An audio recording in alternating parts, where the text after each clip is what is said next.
নমস্কাৰ। বেলবুংৰাম চেঙেলীয়া আলি।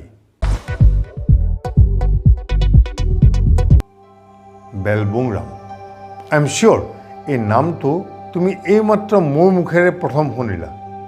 ইয়াৰ আগতে কেতিয়াও এই নামটো শুনাও নাছিলা, এই নামৰ কোনো মানুহো লগ পোৱা নাছিলা, বা এই নামৰ মানুহৰ বিষয়ে জানিবলৈ তোমাৰ কোনোদিন কিউৰিয়চিটিও হোৱা নাছিল, উৎসুকতাও হোৱা নাছিল, নহয় জানো? নাই, ইয়াত এই বেলবুংৰামজন এটা নাম, এটা বিশেষণ নহয়। নামটো বৰ আচৰিত জিনিছ। এজন মানুহে উপহাৰস্বৰূপে নামটো মাক দেউতাকৰ পৰা মৰমতে পায়, আৰু সেই নামটো তেওঁৰ লগত অভিন্নভাৱে আমৃত্যু চলি থাকে। মৃত্যুৰ পিছত মানুহজন নোহোৱা হৈ যায়, কিন্তু নামটো চলি থাকে।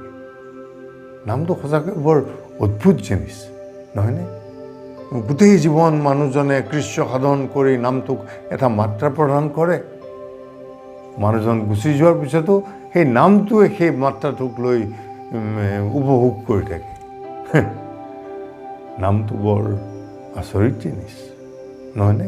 অসমত এটা চৰ্চা চলি আছে এটা নামক লৈ, সেইটো হৈছে বাঘ হাজৰিকা, ইছমাইল ছিদ্দিকী। বাঘ হাজৰিকাৰ বিষয়ে আমি ইমানেই জানো, সৰুতে বুৰঞ্জী যেতিয়া পঢ়িছিলোঁ 6-7ত, বা অমৰ চিত্ৰৰ কথা কমিক্স পঢ়িছিলোঁ, তেতিয়া আমি জানো যে ইছমাইল ছিদ্দিকী বুলি এজন বৰ সাহসী মানুহ আছিল। এদিন তেওঁলোকৰ গাঁৱলৈ এটা বাঘ সোমাই আহিল। তেতিয়া তেওঁ বিনা অস্ত্ৰেৰে বাঘটোৰ লগত যুদ্ধ কৰি বাঘটোক বধ কৰিছিল, আৰু সেই ইছমাইল ছিদ্দিকী তেতিয়াৰ পৰা হৈ পৰিছিল বাঘ হাজৰিকা। আৰু তেওঁ আছিল আমাৰ লাচিত বৰফুকনৰ শৰাইঘাটৰ শেষ যুদ্ধৰ সময়ত এজন বিশ্বস্ত লেফটেনেণ্ট জেনেৰেল। অসমৰ অসমীয়া হিন্দু মুছলমানখিনিৰ মাজত আজি শতিকাজোৰা এটা শান্তি সম্প্ৰীতি ঐক্যৰ প্ৰতীকৰূপে চলি আছে এই নাম, ইছমাইল ছিদ্দিকী, বাঘ হাজৰিকা। মোগলৰ কামানবোৰত তেওঁ ৰাতি পানী ঢালি দিছিল, তাৰ ফলত মোগলৰ কামানে যুদ্ধৰ সময়ত কাম কৰিব নোৱাৰা হৈছিল। এনেকুৱা বহুত ধৰণৰ কথা আমি শুনিছিলোঁ।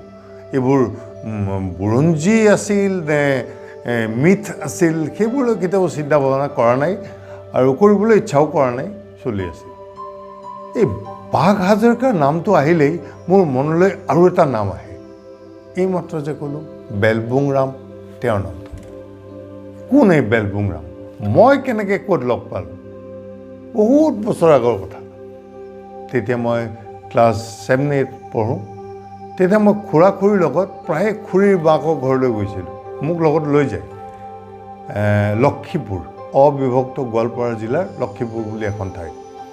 তো লক্ষীপুৰলৈ যাওঁতে ঠিক এই দুধনৈ পাৰ হোৱাৰ কিছু পিছত, মোৰ যিমান দূৰ মনত আছে, তাত এটা সৰু লুংলুঙীয়া ৰাস্তা সোমাই গৈছে হাইৱেৰ পৰা সোঁফালে, মানে গুৱাহাটীৰ পৰা গৈ থাকিলে সোঁফালে, আৰু তাৰ কাষত এখন পুৰণা টিঙত স্পষ্ট বগা আখৰে লিখা আছে বেলবুংৰাম চেঙেলীয়া আলি।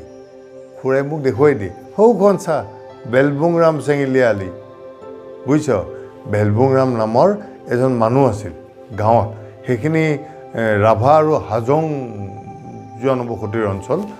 তো সেই বেলবুংৰামে এদিন গাঁৱলৈ অহা এটা বাঘক এখন দাৰে যুদ্ধ কৰি হত্যা কৰিছিল, আৰু মানুহে কৃতজ্ঞতা স্বৰূপে এটা ঘাই আলিৰ নাম, কৰ্তব্য পথ, তেনেকুৱা এটা আলিৰ নাম দিলে বেলবুংৰাম চেঙেলীয়া আলি।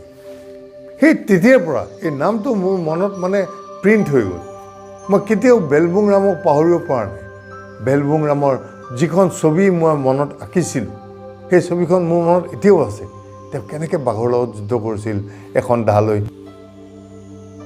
আজি যদি মোক কোনোবাই কয় যে বেলবুংৰাম নামৰ কোনো মানুহ নাছিল, এইবোৰ মিছা কথা, খুৰাই তোমাক এনেই ধেমালি কৰিবৰ কাৰণে কৈছিল, তেতিয়া মই কিন্তু বৰ লাজ পাম, মই বৰ দুখ পাম, আৰু মই সেই তাহানিতে এৰি থৈ অহা সেই সৰু মইটোৱে সি কিন্তু চিঞৰি চিঞৰি কান্দিব খুজিব।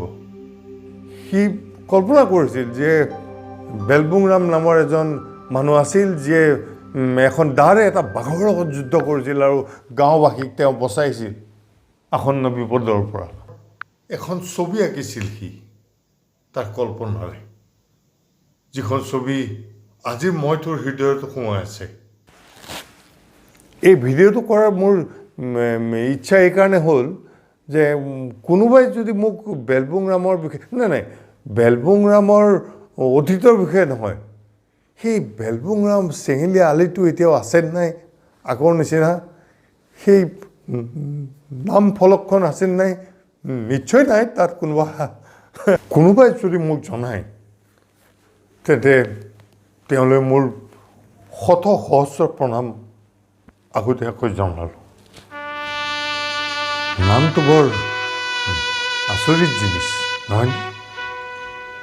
বেলবুং ৰাম মানুহজন নোহোৱা হৈ গ'ল, কিন্তু নামটো কিজানি এতিয়াও আছে ন? আছে ন?